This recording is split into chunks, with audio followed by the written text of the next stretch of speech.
हाँ जी students, last lecture में हमने डिस्कस की थी कुछ पर्टिकुलर टर्म्स। पहली हमने करी थी business transaction.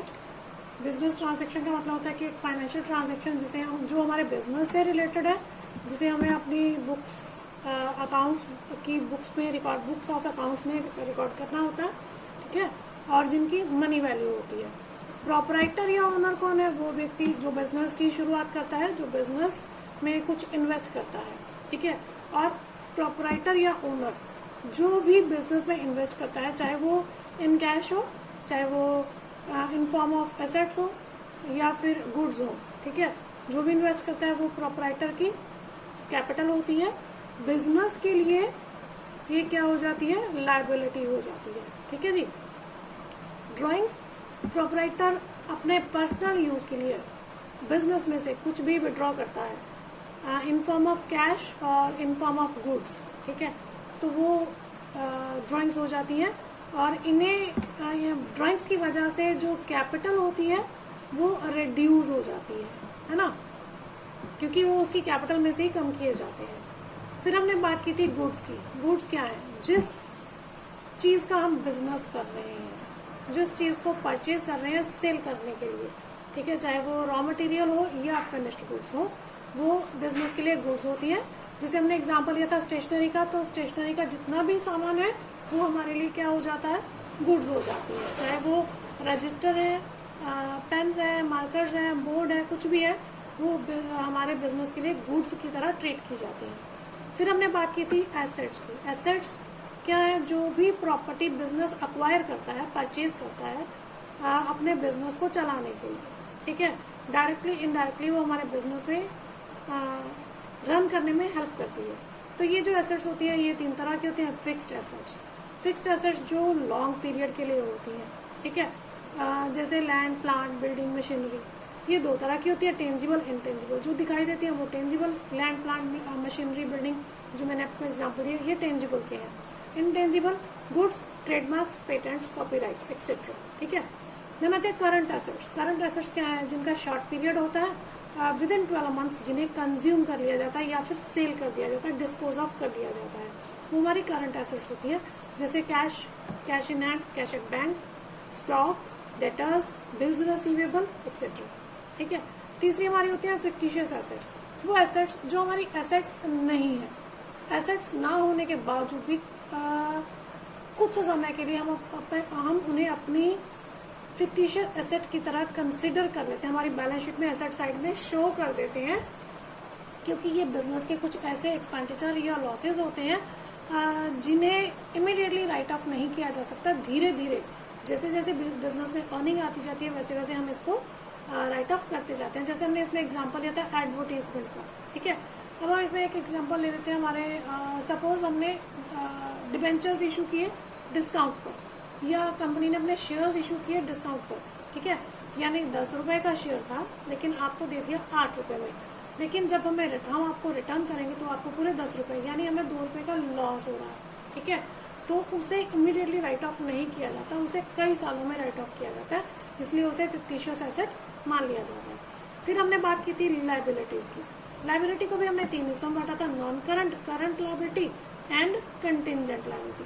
Non current liability actually हमारी दो तरह की होती है, इंटरनल एंड एक्सटर्नल, ठीक है। इंटरनल लायबिलिटी हमारी ओनर की तरफ होती है और जो एक्सटर्नल होती है वो हमारे आउटसाइडर की तरफ होती है, जो हमारे क्रेडिट की वजह से या कोई बैंक लोन हो उसकी वजह से क्रिएट होती है, ठीक है। तो फर्दर हमने इनको डिवाइड कर दिया था नॉन करंट लायबिलिटीज़ में, करंट लायबिलिटीज़ में और कंटिंजेंट में। नॉन करंट लायबिलिटीज जो आपकी रहती है वो लॉन्ग पीरियड की रहती है, जैसे आपके ओनर के लिए आपकी लायबिलिटी क्या है? कैपिटल की, ठीक है। इसी तरह से डिवेंचर्स, बॉन्ड्स, ये लॉन्ग पीरियड के होते हैं, तो ये आपकी नॉन करंट लायबिलिटी में आ जाते हैं। करंट लायबिलिटी वो लायबिलिटी जो शॉर्ट पीरियड की है फॉर 12 मंथ्स, ठीक है, यानी विद इन 1 ईयर जिस लायबिलिटी को हमें डिस्चार्ज कर देना, हमें पेमेंट कर देना है हर हालत में, जैसे creditors, bills payable, outstanding expenditures, short term bank loans, ठीक है, ये सारे आपके करंट लायबिलिटीज में आ जाते हैं। फिर हमारे पास है जी कंटिंजेंट लायबिलिटी। कंटिंजेंट लायबिलिटी का मतलब होता है जो मे और मे नॉट है, आपकी हो भी सकती है और नहीं भी हो सकती है। आपके कोई पेंडिंग केस है, उसकी वजह से आपको कोई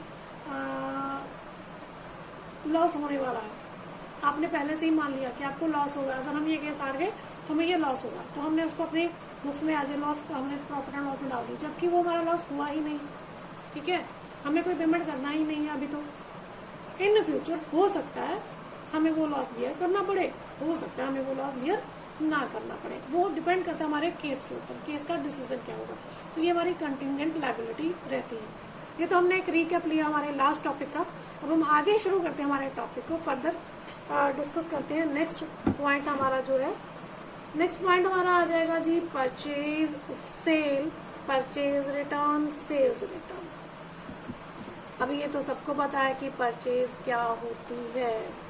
परचेज मतलब जब हम बाजार में गए, कोई सामान खरीदा, बदले में हमने पेमेंट किया, है ना, दैट इज आवर परचेज।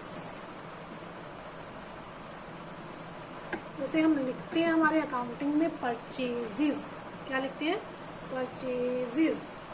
ठीक है, इस टर्म का इस्तेमाल किया जाता है, परचेजेस टर्म जो है, इस टर्म का इस्तेमाल किया जाता है at the time of goods purchased. जैसे हमने स्टेशनरी का एग्जांपल लिया, तो हम स्टेशनरी की ही बात करते हैं कि जो भी स्टेशनरी का सामान मैंने खरीदा, ठीक है, जब मैं अपने बुक्स में रिकॉर्ड करूंगी ना, तो हर एक चीज को अलग अलग से नहीं रिकॉर्ड करूंगी। मैं ऐसे नहीं लिखूंगी पेन खरीदे 15, रजिस्टर खरीदे 25, ऐसा कुछ नहीं लिखूंगी। मैं सिंपली उसमें रिकॉर्ड करूंगी परचेजेस।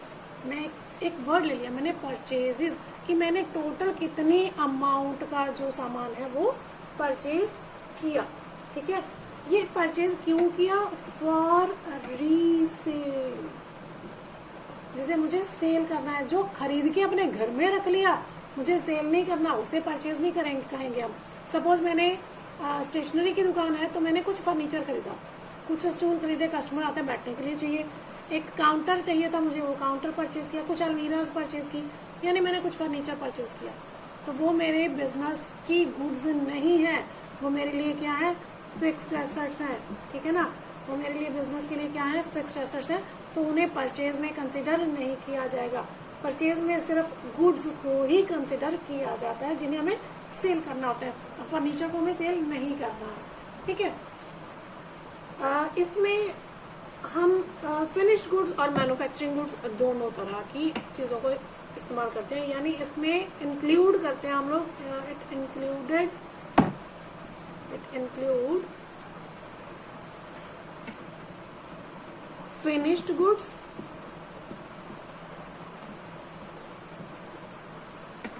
एंड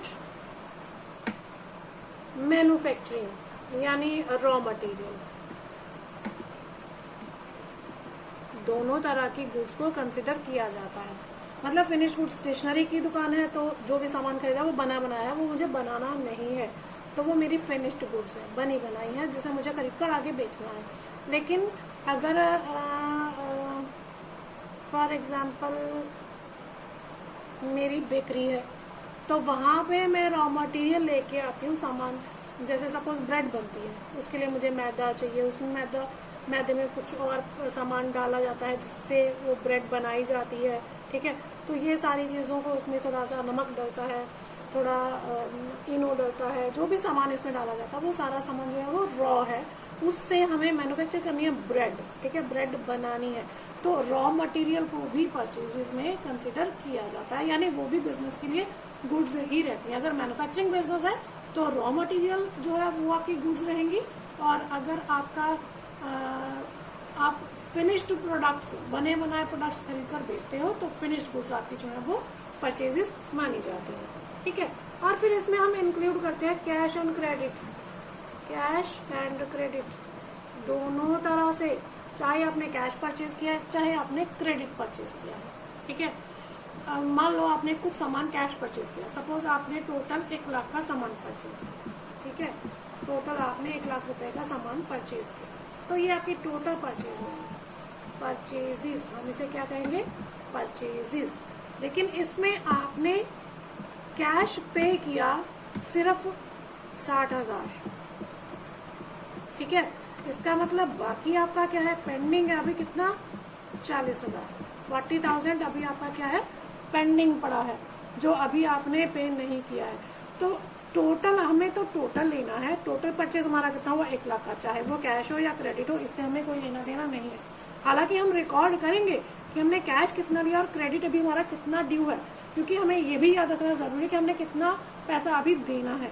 तो रिकॉर्ड तो हम करेंगे, लेकिन टोटल परचेजेस जो है वो हमारी 1 लाख की ही कंसिडर की जाएंगी, ठीक है जी। तो ये तो हुआ परचेज। इससे रिलेटेड ही हमारा है purchase return. Purchase return, suppose मैंने सामान खरीद लिया, ठीक है। खरीदने के बाद मैंने जब उस सामान को चेक किया तो मुझे पता चला कि जितना मैंने मंगवाया था उससे एक्सेस में आ गया। सपोज मैंने 50 यूनिट की डिमांड की थी, ठीक है, और मेरे पास यूनिट आ गए 55, तो मुझे ये 55 5 यूनिट जो एक्स्ट्रा है वो मुझे नहीं चाहिए। मैंने क्या किया, रिटर्न कर दिए। या फिर डिफेक्टिव था कुछ सामान, डिफेक्टिव था कुछ सामान, तब भी मैं रिटर्न कर दूंगी, ठीक है। या फिर not according to order, not according to order मतलब मैंने जो ऑर्डर दिया था उसके अकॉर्डिंग, जब मैंने सैंपल देखे सैंपल कुछ और दिखाया गया, लेकिन जो मेरे पास माल भेजा गया वो अकॉर्डिंग टू सैंपल नहीं था, तो मैं तब भी अपना जो माल है वो रिटर्न कर सकती हूँ। या फिर इंफीरियर क्वालिटी है, जो मैंने देखी थी वो बहुत सुपीरियर क्वालिटी थी, इंफीरियर क्वालिटी का सामान आ गया, तो इस तरह से मैं अपना जो सामान है वो रिटर्न कर सकती हूँ। तो जब खरीदा हुआ माल सेलर को रिटर्न किया जाता है उसे क्या कहा जाता है, परचेज रिटर्न, ठीक है जी। जो हमारा दूसरा पॉइंट आता है दैट इज सेल्स। तो परचेज के ऑपोजिट रहता है सेल्स। तो सेल्स में क्या है, जो हमने बिजनेस में सामान खरीदा है, जिस चीज का हम बिजनेस कर रहे हैं, जो गुड्स हैं, जब हम सेल करते हैं उस टाइम पे हम उसके लिए सेल्स शब्द का इस्तेमाल करते हैं। जैसे परचेज के टाइम पे गुड्स के लिए हम परचेज शब्द का इस्तेमाल करते हैं, ऐसी सेल के टाइम पे हम गुड्स के लिए सेल शब्द का इस्तेमाल करते हैं, ठीक है। और ये सेल भी आपकी कैश एंड क्रेडिट दोनों तरीके से हो सकती है। ये सेल आपकी फिनिश्ड गुड्स की ही होती है, ठीक है, लेकिन रॉ मटेरियल की भी हो सकती है। कैसे, फिनिश गुड्स तो हम समझते हैं कि स्टेशनरी का सामान खरीदा, बना बनाया था, खरीदा और बेच दिया, ये तो आपकी फिनिश गुड्स होती है। रॉ मटेरियल कैसे, मेरे यहाँ सिर्फ और सिर्फ बर्गर का बेस बनाया जाता है, तो मेरे लिए वो एक तरह से फिनिश्ड गुड्स है, ठीक है। लेकिन वो जो दूसरा क्लाइंट है मेरा, जो बायर है मेरा, वो बर्गर बनाकर सेल करता है, यानी बर्गर के अंदर मटेरियल भर के उसको प्रॉपर बनाकर, बेस के अंदर सामान भर के उसको बनाकर बेचता है, तो उसके लिए वो क्या हो जाता है, रॉ मटेरियल हो जाता है, ठीक है। तो मेरे लिए तो बेसिकली फिनिश गुड्स ही मानी जाती है, मतलब मेरे लिए जो फिनिश गुड्स है वो दूसरे पर्सन के लिए रॉ मटेरियल हो सकता है, ठीक है। और सेल की तरह ही सेल्स रिटर्न, जैसे परचेज में हमने जो पॉइंट्स रखे थे कि एक्सेस में भेज दिया, या इंफीरियर क्वालिटी का था, या अकॉर्डिंग टू ऑर्डर नहीं था, तो बायर के लिए भी सेम ही चीज़ें अप्लाई होती है। उसे पसंद नहीं आया, उसने रिटर्न कर दिया, ठीक है, तो वो आपका सेल्स रिटर्न हो जाता है। अब नेक्स्ट हम जो बात करते हैं अगले पॉइंट की, वो है हमारा स्टॉक।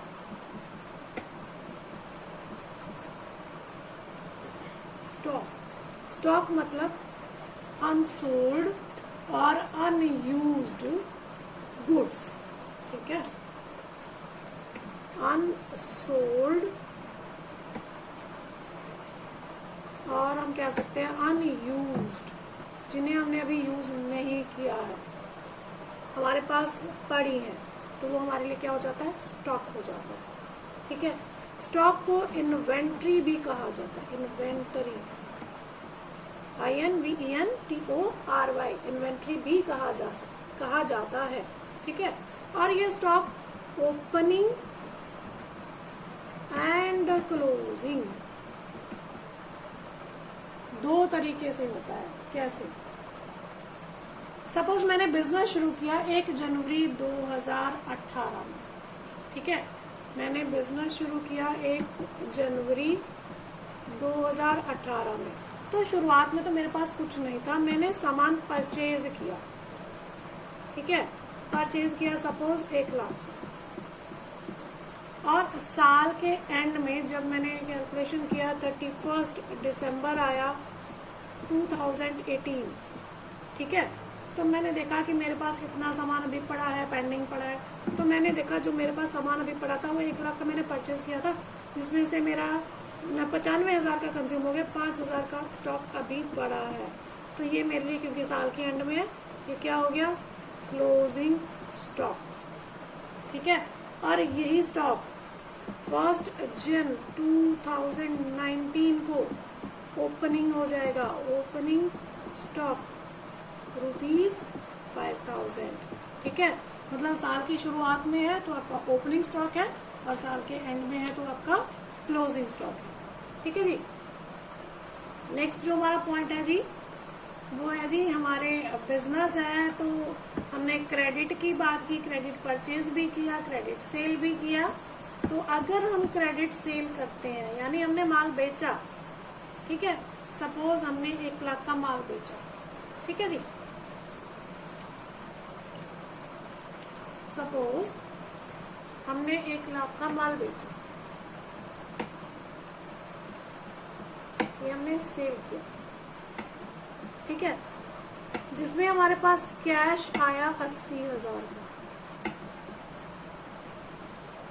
और क्रेडिट था हमारा कितना बचा? 20,000 का।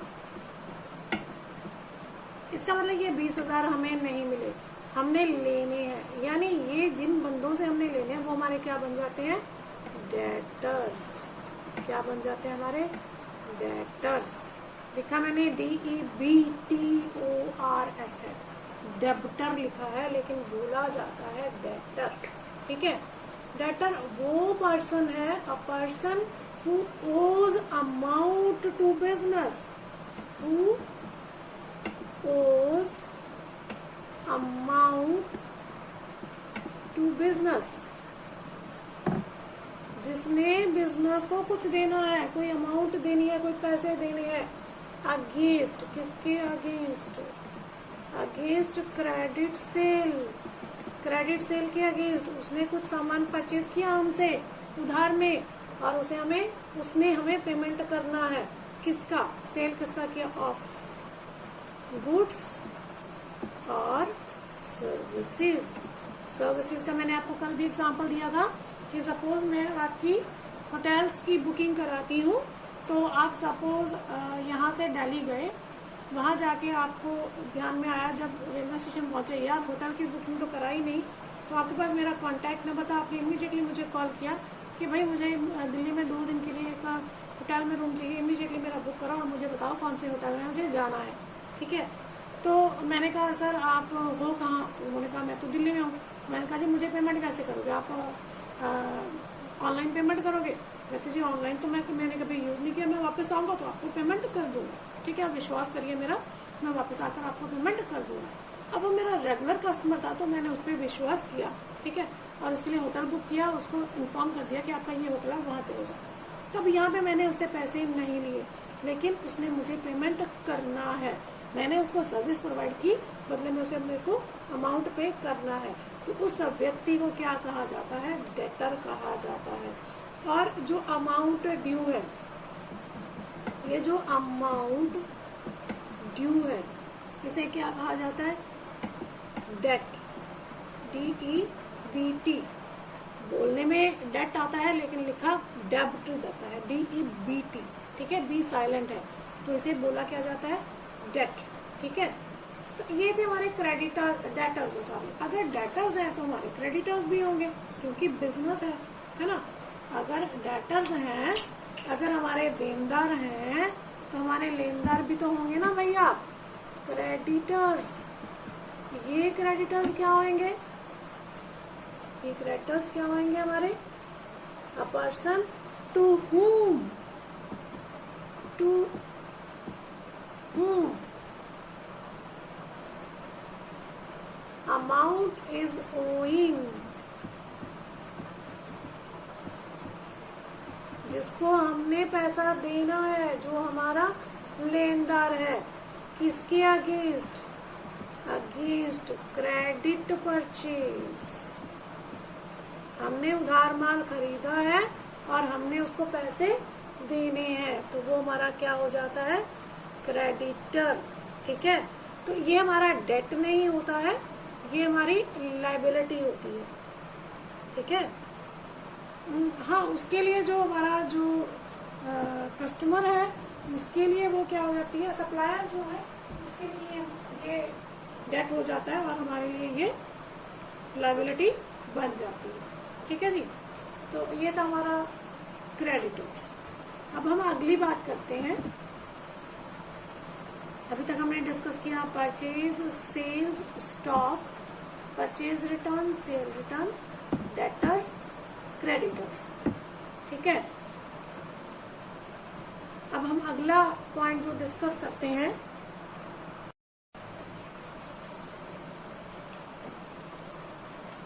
नेक्स्ट हमारा पॉइंट है जी रसीट्स।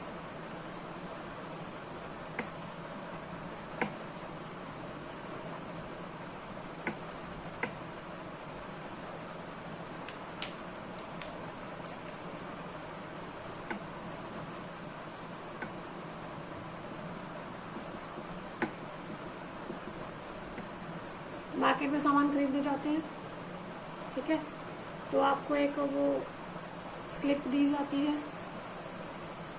है ना, उसे आप क्या कहते हो? रसीट। कि हमें रसीट मिल गई जी, हमने ये सामान खरीदा है। घर आके फिर आप चेक करते हो, कैलकुलेट करते हो कितना अमाउंट पे किया, सही है या गलत है, सही रेट लगाया, गलत रेट लगाया, है ना। तो यहाँ पे अकाउंट्स में रसीट्स का मतलब क्या है? द अमाउंट received और रिसीवेबल, हमें वो पैसा मिल चुका है या मिलने वाला है। जैसे हमने कहा था कि हमने सेल किया, कैश हमारे पास आया 80,000 का, है ना, और जो हमारा क्रेडिटर है यानी क्रेडिट है वो हमारा कितना है? 20,000 का। तो ये हमारे क्या है? डेटर्स है। ठीक है, तो इनसे हमें पैसा मिलना है, तो ये रिसीवेबल है, ये रिसीव्ड है, ये रिसीवेबल है। तो ये टोटल जो अमाउंट है वो हमारा क्या हो जाता है? हमारी रसीट हो जाती है। ठीक है, ये रसीट हमें क्यों आती है? For selling of goods, services और एसेट्स। अब एसेट्स क्यों भाई? अरे एसेट हमने मशीन खरीदी थी, 10-12 साल हो गए इस्तेमाल करते हुए, पुरानी हो चुकी है, काम भी अच्छे से नहीं करती, बार बार रिपेयर करवानी पड़ती है, रिपेयर का खर्चा बहुत ज़्यादा हो जाता है, और लेटेस्ट टेक्नोलॉजी भी नहीं है, तो हमें वो मशीन चेंज कर देते हैं, हम उस एसेट को सेल कर देते हैं। तो इस तरह से भी हमें जो पैसा मिलता है उसे भी रसीट ही कहा जाता है। ठीक है जी, फिर हमने रसीट को आगे फर्दर डिवाइड किया है, रेवेन्यू एंड कैपिटल। दो तरह की होती हैं रसीट्स, रेवेन्यू रसीट्स, ठीक है। रेवेन्यू रसीट्स क्या होती हैं? मनी रिसीव्ड और रिसीवेबल, ठीक है, मनी रिसीव्ड और receivable as a result of normal business, normal business operations। ठीक है जी, और जिसका इफेक्ट किसके ऊपर पड़ता है? अफेक्ट प्रॉफिट और लॉस ऑफ बिजनेस। मतलब स्टेशनरी का एग्जांपल या तो उसी के साथ कंटिन्यू करते हैं। स्टेशनरी का सामान है, वो मैंने बेचा, बदले में मुझे पैसा मिला, ठीक है। सपोज मैंने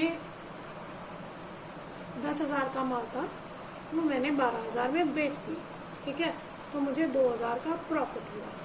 तो ये मेरी क्या है, रेवेन्यू रिसीट है। यानी मेरा जो बिजनेस रूटीन का है उसके ऊपर जो मुझे अर्निंग हो रही है वो मेरी रेवेन्यू है, और ये लगातार होती है। रेवेन्यू जो होती है वो रेकरिंग नेचर की होती है। कौन सी नेचर की होती है, रेकरिंग,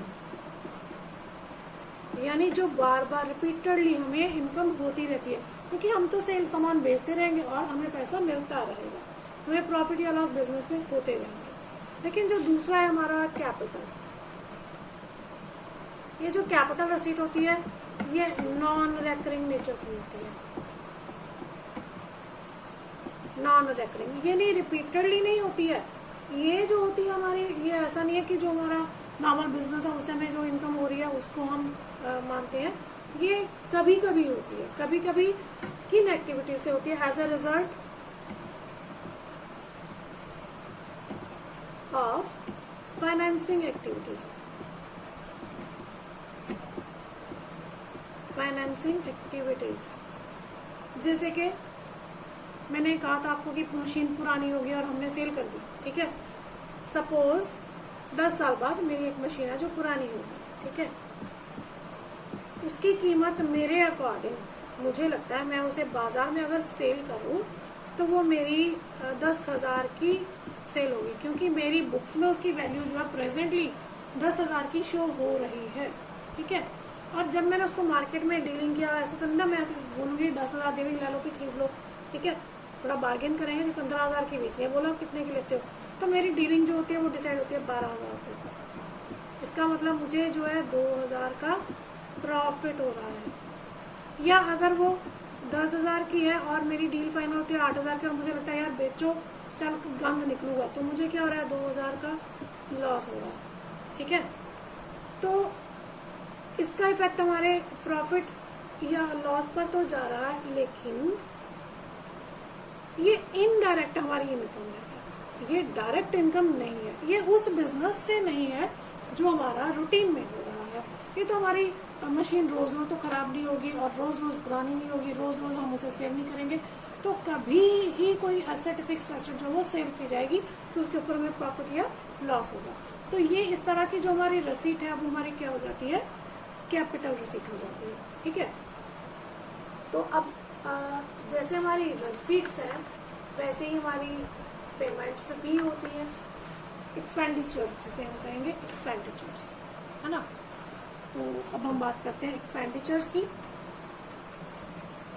रसीट्स मतलब इनकम, जस्ट लाइक इनकम, ठीक है, बट रसीट और इनकम में फ़र्क होता है, अभी डिस्कस करेंगे हम उसमें क्या फ़र्क होता है ये रसीट में और इनकम में। पहले हम यही डिस्कस कर लेते हैं रसीट और इनकम में क्या फ़र्क है, ठीक है। मैंने कहा 50,000 का सामान था, 60,000 में बेच दिया, 10,000 का मुझे क्या हुआ, प्रॉफिट, है ना। तो ये मेरी है इनकम, ठीक है। लेकिन मेरी रिसीट कितनी है, 60,000 की, यानी मुझे पैसा तो मिला 60,000 का, जिसमें से 50,000 तो मैं ऑलरेडी लगा चुकी हूँ, तो मुझे प्रॉफिट जो हुआ, इनकम जो हुई एक्चुअली वो 10,000 की हुई है, ठीक है। तो ये बेसिक डिफरेंस है इनकम और रसीट में। अब हम बात करते हैं हमारे एक्सपेंडिचर्स की। एक्सपेंडिचर मतलब खर्चे, जो हमने खर्चे किए हमारी सेल को करने के लिए, ठीक है, अपनी सेल को बढ़ाने के लिए, एसेट परचेज करने के लिए, किसी भी तरह से, ठीक है। एक्सपेंडिचर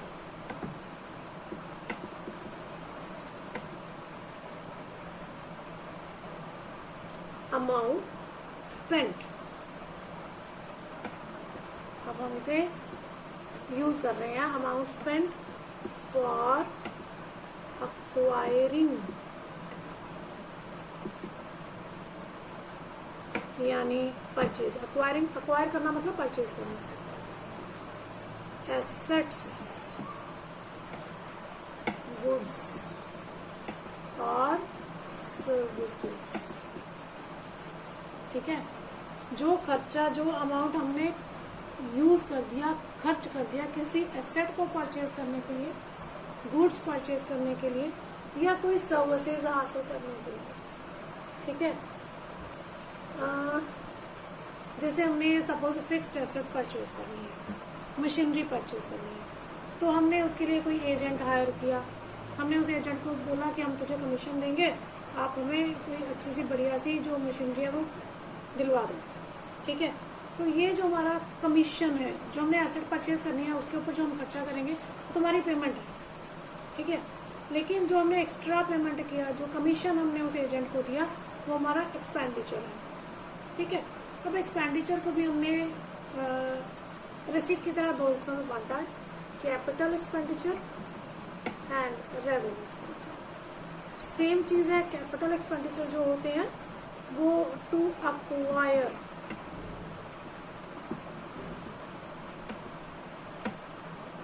एसेट्स और improving existing asset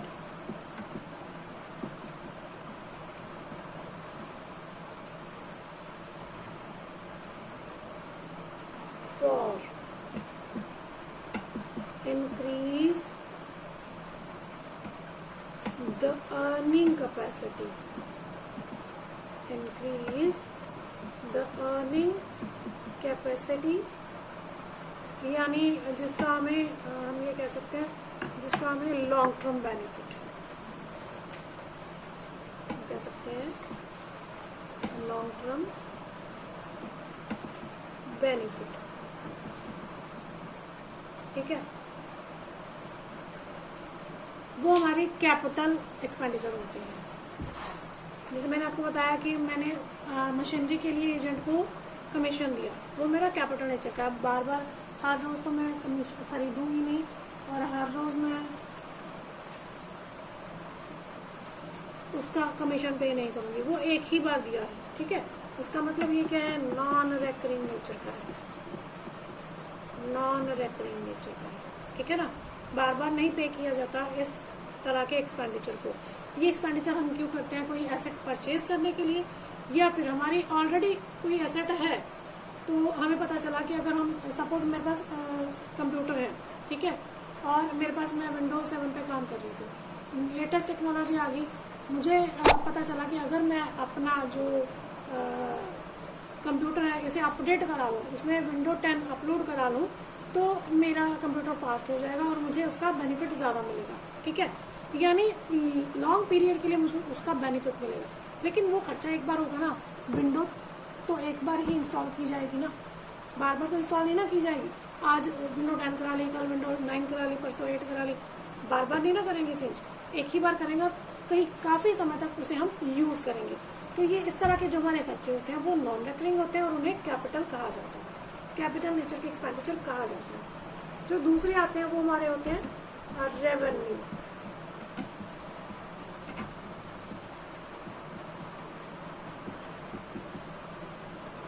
revenue expenditures यानी रेकरिंग नेचर के, जो बार बार होते हैं।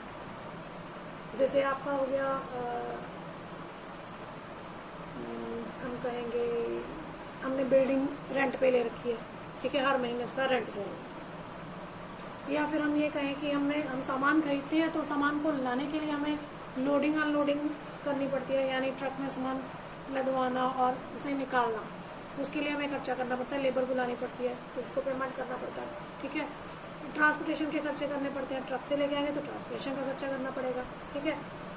कैरियज पे करना पड़ता है, रेलवे फ्रेट पे करना पड़ सकता है।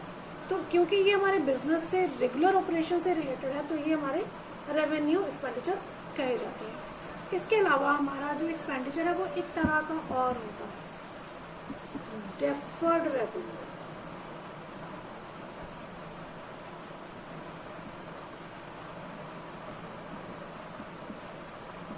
Deferred revenue. ये आपका थ्योरी पॉइंट ऑफ व्यू से इम्पोर्टेंट है। ये एक ऐसा खर्चा है जो इन नेचर क्या है, रेवेन्यू है, ठीक है। But return of more than one accounting period, more than one accounting period, ठीक है। मतलब कि हम ये जो खर्चा कर रहे हैं ये है तो रेवेन्यू में चल रहा है, यानी रूटीन में होने वाला खर्चा है, ठीक है। लेकिन जिसका पेमेंट हम इमीडिएटली नहीं करते हैं, जिसको राइट ऑफ हम इमीडिएटली नहीं करते हैं, पेमेंट तो कर देते हैं लेकिन उसे हम राइट ऑफ इमीडिएटली नहीं करते हैं, धीरे धीरे करके राइट ऑफ करते हैं, ठीक है। मतलब क्या है कि वन टाइम पेमेंट है, ठीक है। ये एक तरह की वन टाइम पेमेंट कह सकते हैं हम, विद